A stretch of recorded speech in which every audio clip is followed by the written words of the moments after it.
What do you do for a living? What do you do for a living? What do you do for a living? What do you do for a living? I run a TikTok where I ask people what they do for a living in nice cars. YouTuber It's Daniel Mac asked over 100 millionaire supercar owners what they do for a living. What do you do for a living? I don't really do anything. You don't do anything? So naturally, I decided to watch all of his videos, all 118 of them, and this is what I found. And in this video, we're gonna go over three main things. First of all, what percentage of people went to college? Did you go to college? What industry they work in, You know, I took my dad's trust fund and did just a little bit of insider trading. and what they do for a living. Hey man, I love your car. What do you do for a living?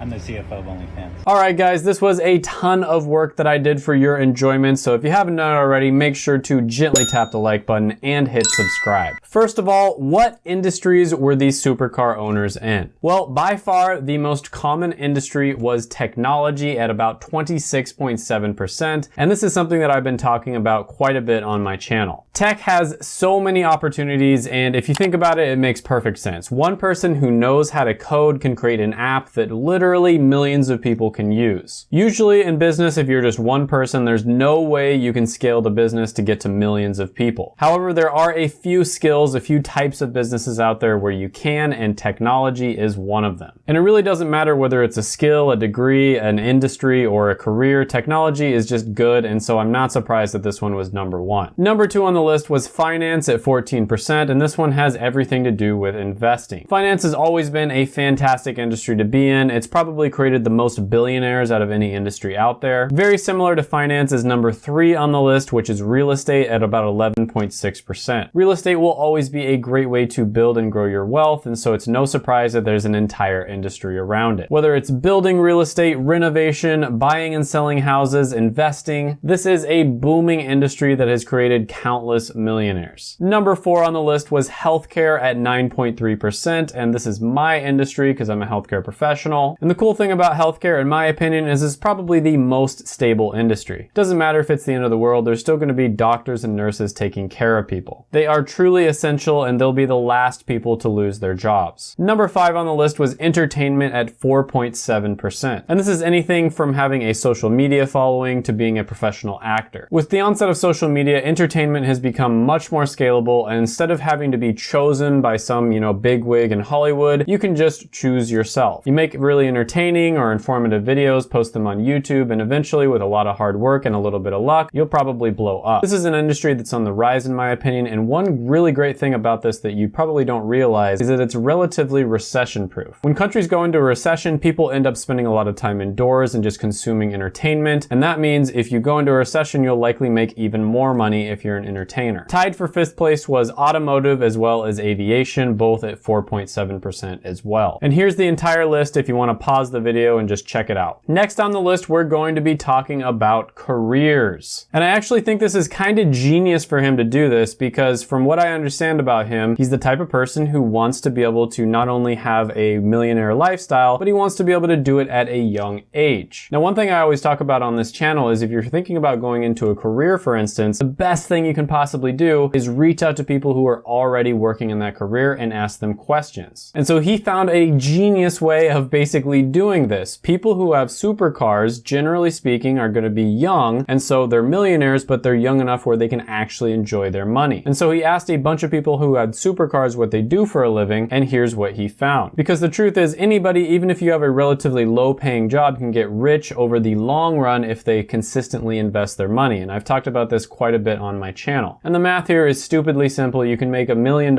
easily by investing $10 a day because of the magic of compound interest. But the unfortunate thing is you'll likely be too old to enjoy it. And realistically speaking, most people want to be young enough to where they can actually enjoy their wealth. So here are the careers that will give you the best chance of getting rich quick, which means having a supercar under the age of 40. So by far, the most common career was entrepreneur / business owner at around 36.5%. When it comes to having enough money to be able to afford a supercar at a relatively young age, there's no question here that becoming an entrepreneur entrepreneur is going to be your best bet. Now, I will mention that a lot of the people who started these businesses were in some of these industries that I talked about before, so you could sort of put them in multiple categories. So we're talking about like finance, tech, entertainment, etc. But the second most common profession was actually a three-way tie at 6.8%. So most of the people who fell under this category were social media influencers. Tied for number 2 was tech, and this didn't include people who owned their own businesses. These were people who were employed, so they were employees in tech-related jobs. So we're talking about software engineers, for instance. Also, about 6.8% of the people said that they were rich because they had some kind of relationship with another wealthy person, whether this was inheriting money or maybe they were married to somebody. Now, you might be surprised at how low this is, but research has shown over and over again that most people who become millionaires actually don't inherit their money. Depending on the study you look at, around 80 to 90% of millionaires are self-made. Doctor came in at number 5 at around 5.4%. Physician is obviously one of the highest paying professions, but it's also very difficult to become one, and you're going to be working long hours, and it's just pretty challenging in general. Lawyers, finance professionals, and executives like CEO, CFO, etc. all came in tied at 4.1%. Now, I do have to admit here that it was a little confusing sometimes to tell whether someone was the CEO of a business or whether they owned it. And yes, there is a difference there because business owners can hire CEOs to run their business. So whenever there was a question there, I just assumed that the person was the owner of the business. However, there were several cases where they were likely just a CEO. So chances are executive was actually higher than 4.1% and entrepreneur was likely a little bit lower. Also, I would like to say here that most of the people who were employees and they weren't business owners were likely in leadership or management positions. If you're a doctor, for instance, whether you like it or not, you are a leader because all of the other healthcare professionals are looking up to you. And a lot of the findings here are consistent with what I found when I did the video, The Careers That Create the Most Millionaires. In the top 1% of earners, you saw a lot of doctors, executives, managers, lawyers, finance specialists, marketing, and salespeople. In the top 10%, you saw a lot of managers, software developers, marketing and sales experts, executives, finance specialists, and physicians again. And here's a quick look at the full graph in case you want to pause the video and take a look.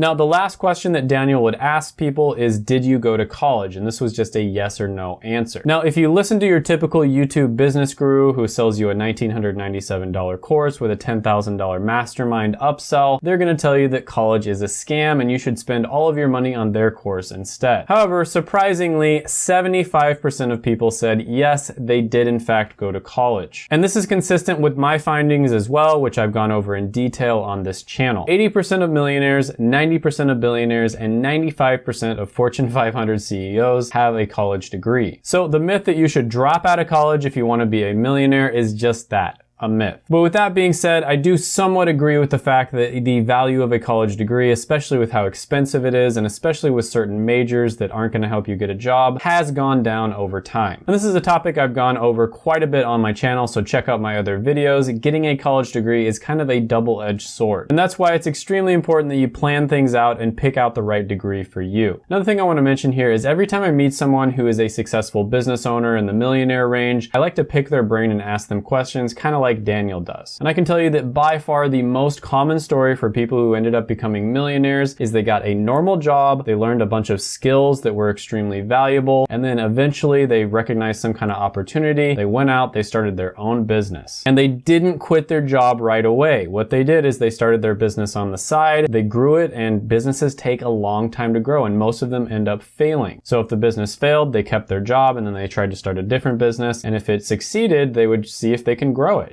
see if they could get it to maybe $1,000, $2,000, $3,000 a month. Once they get it to a certain point, they would quit their job, go full-time in the business, and that's how they became successful. This is the most common path that I've seen, and all the people who want to sell you a $1,997 course don't want you to know this. The reason for that is because they want you to be in a scarcity mindset. They want you to be scared, and they want you to think, oh my gosh, I have to buy this course right now. I should spend my money on this course instead of all the other things that I could potentially spend my money on. They also want you to think that you're a sucker if you start a traditional business, which is probably going to take like 3 to 5 years to take off. And they'll probably say that college is a scam and you're a slave if you work a 9-to-5 job and blah, blah, blah, blah, blah. I'm sure you guys have seen the ads. But anyways, I think this whole idea from Daniel Mack is absolutely genius. You should do it in real life yourself. Now, obviously be respectful to people, don't bother them, be respectful of their time. But yeah, I think a lot of people are more than happy to share how they found success. And you can see that with these videos. Most of the people are more than happy to help him out. If you haven't done it already, go ahead and gently tap that like button, hit the subscribe button, ring the notification bell, comment down below any thoughts, comments, criticisms, etc. that you have on the video. And before you go, don't leave. Check out my other videos right here. I made them